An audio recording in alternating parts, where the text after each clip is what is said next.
আসসালামু আলাইকুম রহমতুল্লাহি ওয়া বারাকাতুহু। প্রিয় ভাই ও বন্ধুরা, কেমন আছেন? আশা করি সবাই ভালো আছেন। দেশ ও প্রবাস থেকে যারাই এই মুহূর্তে ভিডিওটি দেখতেছেন, আমার পক্ষ থেকে রইল আপনাদের জন্য আন্তরিক মোবারকবাদ।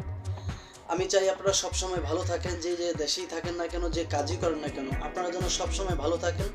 আল্লাহ তাআলা রব্বুল আলামিনের কাছে এই প্রার্থনাই করি, প্রিয় মালিক যেন আপনাদেরকে সবসময় সর্বদা ভালো রাখেন।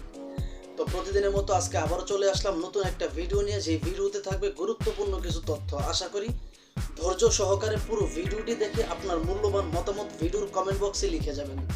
আজকে যাকে নিয়ে ভিডিও করব তার বাসা হচ্ছে আপনার চট্টগ্রামে, তার নামটা হচ্ছে মাহি। এই মাহি মেয়েটা সে দাবি করতেছে সে যদি কেউ যদি চায় তাকে 4 নাম্বার স্ত্রী বানাবে, সে তাও বিয়ে বসতে রাজি আছে। কেউ যদি চায় যে সে ছেলেটা যদি বেকারও হয় কিংবা রিক্সা চালকও হয়, তাও সে বিয়ে বসতে রাজি আছে, কোনো যৌতুক দিতে পারবে না। আজও তো এই কথাগুলো কি সত্য নাকি মিথ্যা? এবং কি এই মেয়েটা আরও দাবি করতেছে কোনো ভাই যদি তাকে বিয়ে করে প্রবাসে নিয়ে যায়, বা কোনো প্রবাসী যদি ছেলে যদি এই মেয়েটাকে বিয়ে করে, সেই প্রবাসী ছেলেটা যদি তাকে বিয়ে করে প্রবাসে নিয়ে যায়, সেই মেয়েটা, এই মাহি নামী মেয়েটা, সে প্রবাসে যেতেও রাজি আছে। আগে আপনারা ভিডিওটা লক্ষ্য করেন। ওয়ালাইকুম আসসালাম। আপনার দল ভালো আছে? আমার বয়স 18। আমার নাম মাহি। ফ্যামিলিতে বাবা আছে, মা আছে, ছোট বোন আছে।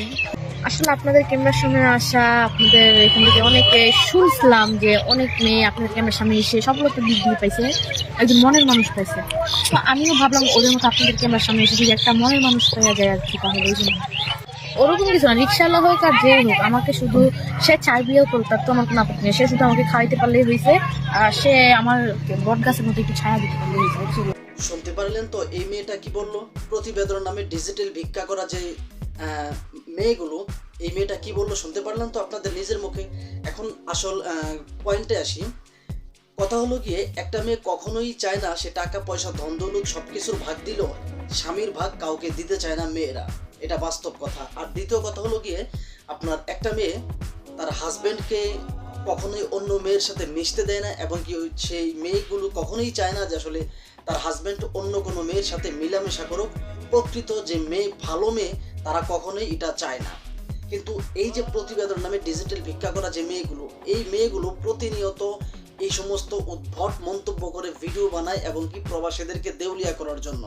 শুধুমাত্র প্রবাসীদেরকে উদ্দেশ্য করে যে ভিডিওগুলো বানানো হয়, বিষয়টা কিন্তু এরকম না। সর্বস্থলের আমাদের বাংলাদেশের যত মানুষ আছে, যত যুবক ভাই আছে, সবাইকেই কিন্তু আসলে ইঙ্গিত করে এই ভিডিওগুলো তৈরি করা হয়।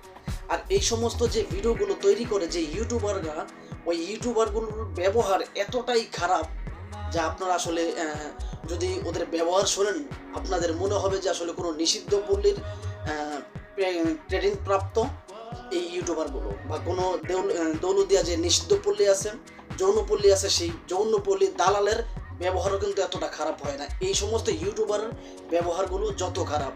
আপনাদেরকে একটা ভিডিও দেখালাম, আরেকটা ভিডিও ক্লিপ আমি আপনাদেরকে দেখাতে চাই। এই মেয়েটা প্রতিবেদন নামে কিভাবে মানুষদের কাছে ভিক্ষা করতেছে, ভিক্ষা। আপনার ভিডিওটা লক্ষ্য করেন। আসসালামু আলাইকুম ভাইয়া, এখানে নেট অনেক প্রচুর প্রবলেম বুঝছেন, তাই কথা একটাও আসতেছে না। তো যাই হোক, এত কথা বলে লাভ নেই। এখন আপনি যদি আমাকে একটা ফোনের ব্যবস্থা করে দিতে পারেন, তাহলে ভিডিও কল দিয়ে দেখেন। আর যদি একটা ফোন না দিতে পারেন, তাহলে অযথা ইয়ে করবেন না, বুঝছেন। আমরা এখানে গরিব মানুষ, অসহায় মানুষ, এখানে মানুষের থেকে সাহায্যের জন্য আসি। একটা মানুষ যেহেতু ভালো মনের মানুষ, আমাদেরকে বিয়ে করে সুন্দর একটা জীবন দিতে পারে, ফাইজলাম করার জন্য আসলে এখানে। তো আশা করি ফাইজলাম করবেন না। শুনতে পারলেন তো এই মেয়েটা কি বললো? এই মেয়ের সাথে কথা বলতে হলে তাকে একটা ফোন কিনে দিতে হবে। টাকা কিন্তু বলদার গোয়া দিয়ে আসে না। টাকা ইনকাম করতে বহু পরিশ্রম করার পরে কিন্তু টাকা ইনকাম করা যায়। আপনি কিন্তু টাকা পকেটে আসে না। পুরুষদের টাকা, প্রত্যেকটা পুরুষ এতটাই পরিশ্রম করে যে একটা নারী যদি সৎ চোখে দেখতো, ভালো একটা নারী যদি দেখে, সে তার স্বামীকে বলবে যে আমি ভিক্ষা করে খাওয়াবো, কিন্তু প্রবাসে যাইতে দিব না।